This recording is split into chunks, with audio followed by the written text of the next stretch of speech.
Steve Dotto here. How the heck you doing this fine day? And welcome to Gray Matters, the podcast which is dedicated to baby boomers and Gen Xers, those of us over the age of 50, helping us lead a better both professional and personal life in the online space.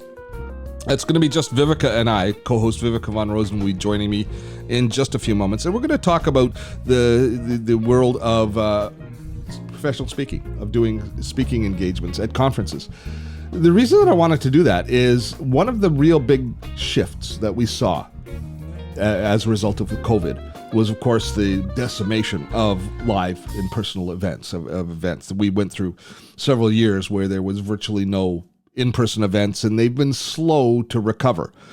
Now, personally, I, prior to COVID, did a lot of in-person conferences. I did a lot of speaking. At one point, doing keynotes and workshops was the bulk of my revenue. It was the bulk of my business, doing keynote speaking at different conferences.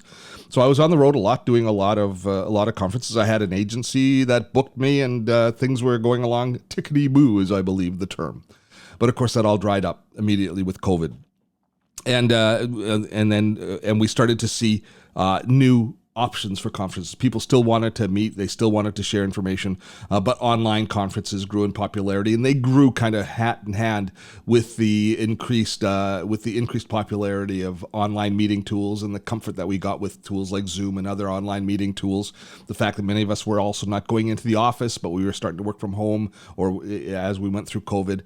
And as things have kind of settled out, we see a little more balance in the workspace with people splitting time between the offices. Some offices have reopened fully. Some people have discovered that they're way more productive and their quality of life is better working from home. And we found ways to be productive and ways to do our job and to be fulfilled in this new kind of distributed world that digitally distributed world that was forced upon us through COVID.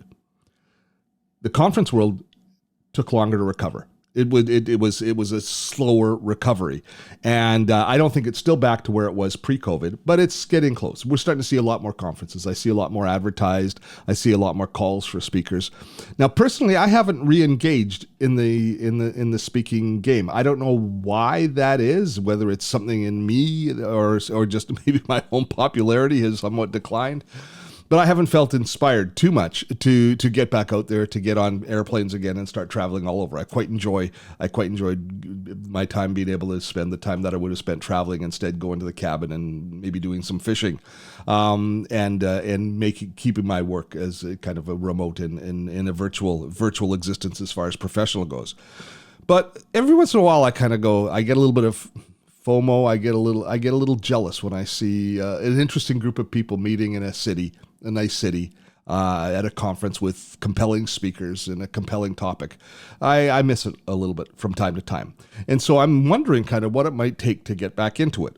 Well, Vivica followed very much the same path as me. She did a lot of business speaking, and when COVID hit, of course, it all dried up, but she is back on the saddle. Vivica's back out doing talks again and speaking. And I wonder what she did in order to get to that point, to get to rebuild a lost business.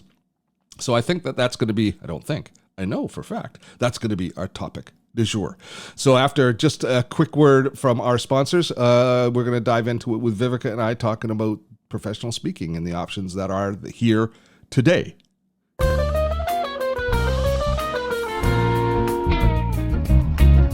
Gray Matters is brought to you by Magi. Magi is my AI solution. I get asked a lot which AI platform is best. Is it ChatGPT, Claude, Gemini, Perplexity, DeepSeek?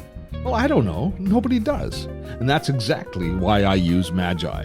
Magi isn't just another AI tool. It's the command center that brings all your favorite AI models together in one powerful dashboard. Imagine having ChatGPT, Claude, Gemini, and every other leading AI at your fingertips, all working seamlessly within a single interface. What makes Magi truly revolutionary, though, is how it solves the three biggest pain points for AI users. First, you can save and reuse your favorite personas across any model. Create once, use everywhere. Second, your carefully crafted prompts are stored and accessible anytime. No more rewriting the same instructions. And most importantly, Magi lets you compare results from different AI models side by side for any project. Why settle for one AI's perspective when you can instantly see how multiple models approach your challenge? Or you can effortlessly switch from model to model as you massage your content. Magi has transformed how I work with AI. It's the intelligent brain powering everything that we do at Grey Matters. And yes, Magi co-wrote this script. Joined by Vivica von Rosen now. How are you doing, Vivica? Most excellent. Thank you for You're asking. most excellent. You're down in your what do you call it in Costa Rica? What do you call a homestead? Is it Casa, my casa, casa? my Down in your casa Rosa casa. Blanca. And we are crossing our fingers that your internet connectivity remains robust. Hey, so Indeed. you were telling me last time we chatted that you were wrapping up the creation of a new keynote that you're presenting. And now, prior to Yeah. COVID, I got to ask you some business questions about it now, because Business. Yeah. prior to COVID, I made a big part of my living off speaking engagements. I traveled all over, and it was great. COVID hit, and I believe it or not, I went from I don't know how many a year. I haven't done a Yeah. talk since COVID, and Wow. part of Yeah. it is I'm really happy not to, for a few different reasons. For travel reasons, I was happy not to, but I also think that I don't know how to get back in that game because Hmm. I had an agency and I did, It was and all so inbound, right? And agencies, pre-COVID and was yeah. people inviting me to speak, Yeah. and Yeah. for whatever reason, between just being less visible, the COVID stuff, an emphasis by building the gray wave, my speech sort of dried up. And this isn't Steve whining about his speaking business dried up. I like not getting on airplanes. I got to say that. Hire us I miss now. I miss the people, but I don't miss the I do job. too. But if I wanted to fire up my speaking career, I'm not too sure what steps I would take. I know I could come up with keynotes, topics, relevant content Right. to present to conferences or things. I know that I could deliver the goods, but I don't know how to get Yeah. the goods to market anymore. So what are you doing? Because you aren't getting the invitations either right now, are you? The people aren't No, going. especially since, yeah, I still get a request to do LinkedIn, but since that's not my focus right now, I've said no to a lot of them. Although right now, I'd say yes. But I do. I miss being on stage. I love being on stage. I Yeah. love being a speaker. But the last time I spoke about LinkedIn, and it was a stage I loved, and I was surrounded by people I adore, and it was so much fun. And I felt like I was outside myself looking in, and I was so disconnected from the topic. Like Yeah. Well, I you're not. was, Yeah. yeah, I had no enthusiasm or joy around the topic. And that, yeah, and then I made my big pivot. And so I've only done a few speaking gigs since then. I do have a new keynote that I'm really into and I'm really loving it, but I will get to answer your question in just a moment. So I think part of it is having something that's really energizing for you because that energy is going to come across. So, to answer your question, what am I doing? Interestingly enough, I love it. I put it out there like, I need more information on how to get more speaking gigs. And the next thing I know, I'm invited to a webinar on getting more speaking gigs inbound and outbound. This one happened to be put on by my friends Sherry Leviton and Meredith Elliott Powell. So I naturally showed up because they're two of the best speakers and most booked speakers that I know. Some of it I'm already doing. It is really about getting your voice out there. Both of them talked about the consistency, whether it's blogging, video, newsletters, etc. Like just getting your face out there, having a podcast, getting your face out there with regularity so people see you, hear you, etc. So that I'm already doing, and that's a lot what Sherry Leviton talked about. And then what both of them talked about, and you mentioned this too, Steve, is know your audience and know what their points of pain are. The keynote titles and talk titles and blog post titles and all of that, we can get fancy with it, but so can everybody else because there's ChatGPT. So it's beginning to sound very homogenous. You just get in there and go like, how to help women over 50 get on stage. If I was going to do a talk or a keynote on how to help 50 women over 50 get on stage and make more money, that's literally what I would call it. It wouldn't be like influence and power in the time of change. No, like I'm helping women over 50 get more speaking gigs. So being super specific about what your talk is going to do. Research. Both of them talked about the necessity of research. And of course, this is where ChatGPT and other AIs can come in, especially with the deep research, is like you can find out who's talking, where are they talking. You can get a good guesstimation on how much they're charging depending on what it is. What topics are they talking about? For me as a woman, has it been typically a very male saturated market, in which case I might have more of an opportunity, although with DEI going away, maybe not. And so the deep research that needs to go into where to speak, who to contact. The other thing Meredith said, which was like, of course, is don't wait. Like, as soon as a conference that you want to speak at is over, give those meeting planners, those EDs, whatever, a few weeks and then start reaching out to them right away because they need a couple weeks off. But then you want to get on their radar as soon as possible. And then you would treat them just like any other prospect. And depending on what kind of tools you use, you would create sequences, some outreach sequences, and put them in there so that these executive directors, these meeting planners are seeing your content. And then you would put a cadence into place where you are literally reaching out to them, phone messages, emails, etc., at least touching them once or twice a month. It might take a year or two to hire you, but you'll get Yeah, there. this is not a short sales cycle, and Oh, there's no. also kind of an A list, B list thing, C list, which I think Right. a lot of Yeah. speakers end up entrapped in. So when I made my living, when I did a lot of public speaking, I didn't ever reach out to anybody saying I want to be a speaker at your conference. It was always, I had an agency that would be approached by conferences saying, who do you recommend? And I would be through recommendation. And then if I was That's a huge shortlisted, one too. if Yeah. I was shortlisted, I would then often do an interview and or have a Yeah. conversation with the organizers, and they would determine who's the best fit. Exactly. But it was very much, it was very inbound sales. It was no outbound sales on my part. My peers who were doing outbound sales, I was getting compensated really nicely. It was good money.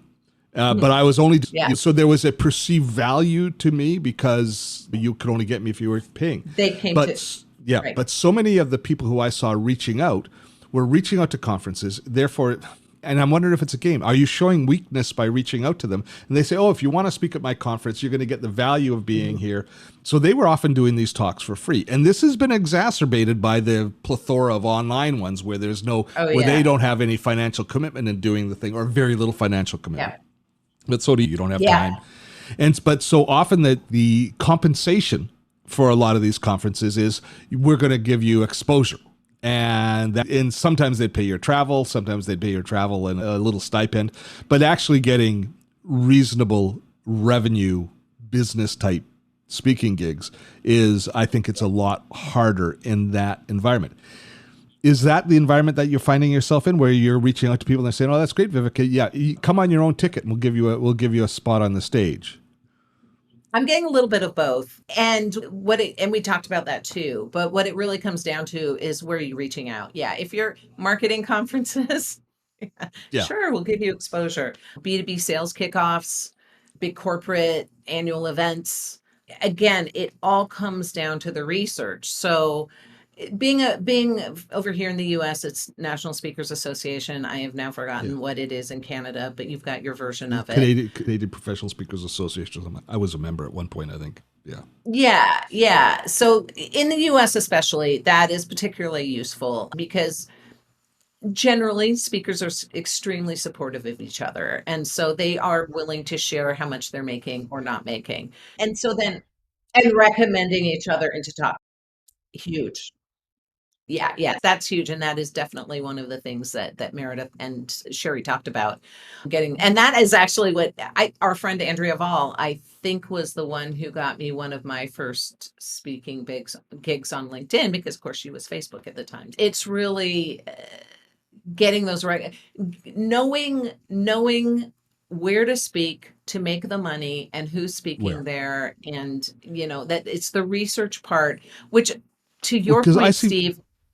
I was all inbound before. I was like, Yeah. okay, sure, I'll speak. Yeah, because Okay, the sure. book privacy. Wonder, especially about yours. Your talk is your topic is somewhat disruptive to a certain extent. Yeah.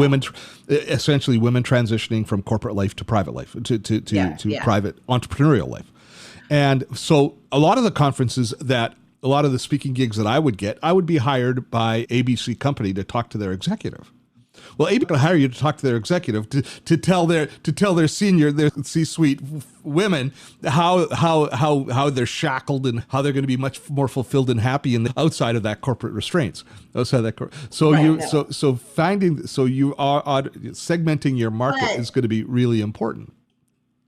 Absolutely. But where they do have money and they will pay you are associations like medical associations, doctors, dentists, and legal, who here are people who have spent a shit ton of money on their education. And they're like, I cannot look down another person's throat. Like, I am done.